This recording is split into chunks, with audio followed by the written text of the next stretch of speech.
மற்ற டோர்னமெண்ட் மாதிரி ஓப்பன் டோர்னமெண்ட்ல எந்த கேட்டகரியும் கிடையாது. இதுல நீங்க ப்ரொஃபஷனலா அமெச்சூரான்னு பார்க்க மாட்டாங்க. இதுல பார்ட்டிசிபேட் பண்றதுக்கு எந்த தடையும் இல்ல. அதே மாதிரி காம்படிஷனும் ஜாஸ்தி. உங்க ஆப்போனன்ட்டோட திறமையை நீங்க ஜட்ஜ் பண்ணவே முடியாது. தமிழ்நாட்டுல இருக்கிற பல டிஸ்ட்ரிக்ட்ல இருந்து வின் பண்ணணுங்கிற வெறியோட மட்டுமே வருவாங்க. உங்க கவனம் எல்லாம் எவ்வளவு குயிக்கா ஆப்போனன்ட்டோட திறமையை ஜட்ஜ் பண்ணி அவங்களோட வீக்னஸை கண்டுபிடிச்சு அவங்கள அட்டாக் பண்ண போறீங்க அப்படிங்கறதுல மட்டும் தான் இருக்கணும். Okay? Okay coach. Think better, work smart. Good. டேய் டோர்னமெண்ட் வேற வரப்போகுது. நாம எல்லாம் வரப்போற ஸ்டேட் மீட்ல வின் பண்ணி அர்ஜுன் அகாடமிக்கு கப் வின் பண்ணி கண்டிப்பா கண்டிப்பா நல்லா பிராக்டிஸ் பண்ணனும்டா. மேடம் இந்த அட்ரஸ் எங்க இருக்குன்னு சொல்ல முடியுமா? இப்படியே ஸ்ட்ரைட்டா போனீங்கன்னா ரைட்ல.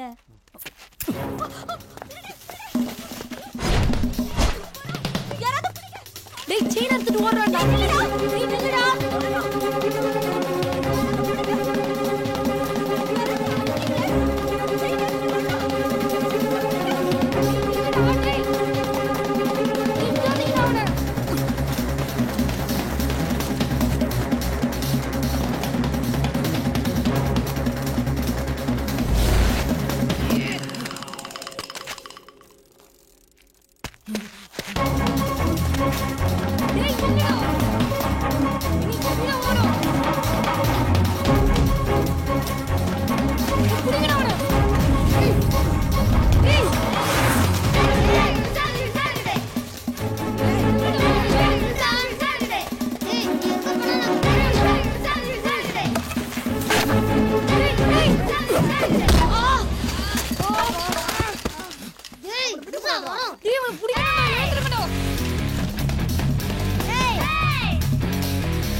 செயினை குடு.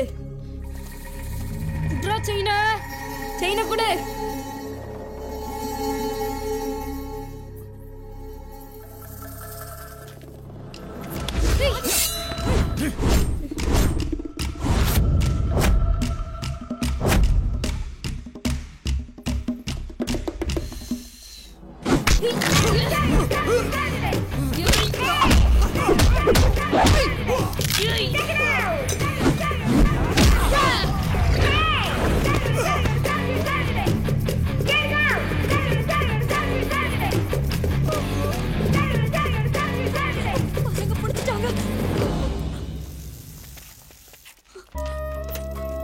என்னோட செயின் கிடைச்சதா? கிடைச்சதுக்கா. தேங்க்ஸ்.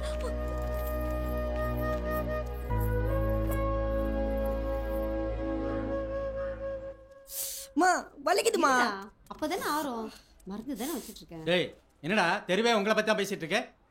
மனசுல என்ன பெரிய புருஷலின்னு நினைப்பா? அகாடமிக்கு போனமா வந்தமான்னு இல்லாம தெருவில் சண்டை போட்டு பொறுக்கித்தனம் மட்டும் வந்து நிக்கிறா.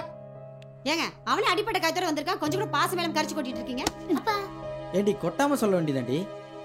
தேவையாடா உனக்கு இதெல்லாம்? இனிமேல் அகாடமி போறதை விட்டுட்டு ஒழுங்கா படிக்கிற வேலையை மட்டும் பாரு. நீங்க சும்மா இருங்க. குழந்தைய கிள்ளி விட்டுட்டு தொட்டிலையும் ஆட்டி வர்றீங்களா?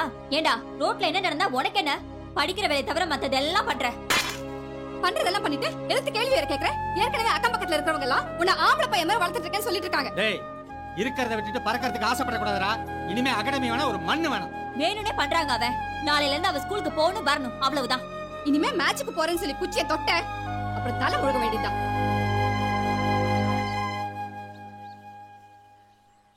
ஒருவேளை விஸ்வாப்பா வந்து பேசினா நம்மள அகாடமிக் அனுப்ப வாய்ப்பு இருக்கு. அப்போ விஸ்வாப்பா போய் பார்க்கலாமா?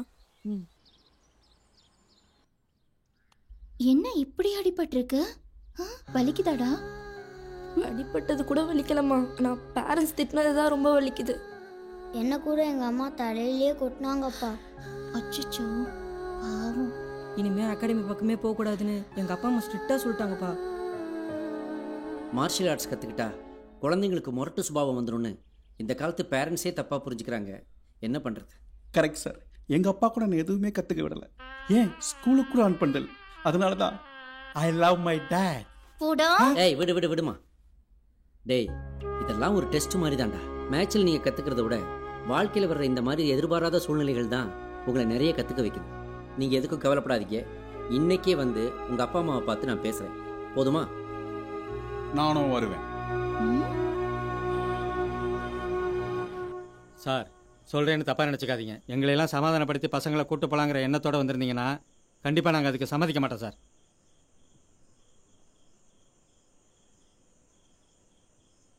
ஏன் சார், ரோட்டில் யாராவது அடிபட்டு கிடந்தாங்கன்னா அவங்கள கண்டுக்காம போகிறவங்க தான் சார் ஜாஸ்தி. ஆனால் உங்கள் பசங்க கஷ்டப்பட்டு ஒரு திருடனை பிடிச்சு கொடுத்துருக்காங்க சார். எல்லாரும் வேடிக்கை தான் சார் பார்ப்பாங்க. இல்லைன்னா அதை ஒரு ஃபோட்டோ எடுத்து ஃபேஸ்புக்லேயோ ட்விட்டர்லையோ போட்டு சந்தோஷப்படுவாங்க, அவ்வளவுதான். ஆனால் உங்கள் பசங்க சார் ஊரே அவங்கள பாராட்டுது. எதுக்காக அவங்கள அகாடமிக்கு போகக்கூடாதுன்னு நீங்கள் சொல்கிறீங்க? சார் அந்த திருட கத்திலாம் வச்சு சண்டை போட்டிருக்கான் சார். திருடன் கத்தி வச்சுக்காம பின்ன கமரக்கட்டா வச்சிருப்பான். கொஞ்சம் சும்மா இருக்கியா? Okay sir. சார் நான் என்ன சொல்ல வரேன்னா, நீங்கள் ஒன்றும் சொல்ல வேண்டாம். இனிமே பசங்க அகாடமிக்கு வரமாட்டாங்க சார். படிக்கிற வயசுல பசங்க படிக்கிறத மட்டும் பார்க்கட்டும். உங்க ஊக்கத்துக்கும் உங்க உதவிக்கும் ரொம்ப நன்றி சார். சார் சார் நியாயமாக பார்த்தா நம்ம அவங்கள பாராட்டணும் சார். பெரியவங்களே கத்தி கட்டினா பயப்படுறாங்க, பசங்க நின்று சண்டை போட்டிருக்காங்க, பெரிய விஷயம் சார். விளையாடி சாதிச்சிருந்தா பரவாயில்ல, தெருவில் இறங்கி சண்டை போட்டு அடிபட்டுல வந்திருக்காங்க. ஏங்க செல்ஃபி எடுக்கிறேன்னு செத்து போறாங்க இந்த காலத்து பசங்க. ஆனா செல்ஃப் கான்பிடன்ஸோட ஒரு திருடனை எதிர்த்து போராடி இருக்கிறா உங்க பொண்ணு. எனக்கு அதெல்லாம் வேண்டாங்க. அவளை நல்லபடியா படிக்க வச்சு கரை சேர்த்தா அது போதும் எனக்கு. என்னத்த கரை சேர்க்கணும், காரா பூந்திய சேர்க்கணும். டேய் சும்மா இருடா. Sorry sir. சரிங்க விடுங்க. இப்போதைக்கு உங்க கோபம் உங்களுக்கு நியாயமாக தான் தெரியும். ஆனால் ஒன்று, இந்த காலத்து பசங்களுக்கு நீ அதை செய்ய இதை செய்யணும்னு நாம சொல்ல வேண்டிய அவசியமே இல்லை. அவங்களே எல்லாத்தையும் சரியாத்தான் செய்துக்கிட்டு இருக்காங்க. என்ன உங்களால் அவங்களுக்கு உதவி செய்ய முடியலனாலும் அவங்கள தடுக்காம இருந்தா அதுவே போதும். பசங்க ரொம்ப கஷ்டப்பட்டு இப்பதான் ஸ்டேட் லெவலுக்கு வந்திருக்காங்க. இன்னும் கொஞ்சம் கஷ்டப்பட்டா போதும், நிச்சயமா கண்டிப்பா ஸ்டேட் லெவல்ல வின் பண்ணுவாங்க. கொஞ்சம் யோசிச்சு பாருங்க. உங்க பசங்க மேல எனக்கு நம்பிக்கை இருக்கு. அதே நம்பிக்கை உங்களுக்கும் இருந்துச்சுன்னா அவங்கள தயவு செய்து அகாடமிக்கு அனுப்பிச்சு வைங்க. கண்டிப்பா அவங்கள ஒரு நல்ல இடத்த கொண்டு போய் சேர்க்க வேண்டியது என்னோட பொறுப்பு. அப்ப நான் வரேங்க. சார் யோ போய். Thank you sir. போங்க சார், போய் பசங்களை டிவியில் பாட வச்சுட்டு அவங்கள பேரண்ட்ஸே சப்போர்ட் பண்ணலாம் எப்படி சார்? தற்காப்புக்கெல்லாம் அவசியம் சார். பசங்க போகட்டும். Sir sir sir sir sir sir ஒரு நிமிஷம் சார். உங்களுக்கு ஏன் சார் தேவையில்லாத டென்ஷனு? அப்படி இல்லைப்பா, அர்ஜுன் போனதுக்கப்புறம் இவங்க தான் என் உலகம். நான் கௌரவம் பார்த்துட்டு போனேன்னா இவங்க கனவெல்லாம் வீணா போயிடாதா? அதுக்கு இல்லை சார், இந்த அகாடமி ஆரம்பிச்சதுக்கு பதில் பேசாம ஒரு அரசியல் கட்சி ஆரம்பிச்சிருந்தீங்கன்னா காலையில கட்சி மேடை, நைட்டு விவாத மேடைன்னு சொல்லி மக்களை பரபரப்பா ஒரு கன்ஃபியூஷன்லயே வச்சிருக்கலாம்ல. நமக்கு எதுக்குப்பா அரசியல்லாம்? ஒருத்தர் இருக்காரு, அவரை எல்லாரும் ஃபாலோ பண்ணாலே போதும், நாடு நல்லா இருக்கும். யார சொல்றாரு? ஒருவேளை அவரே சொல்றாரா? அவரை சொல்றாரா?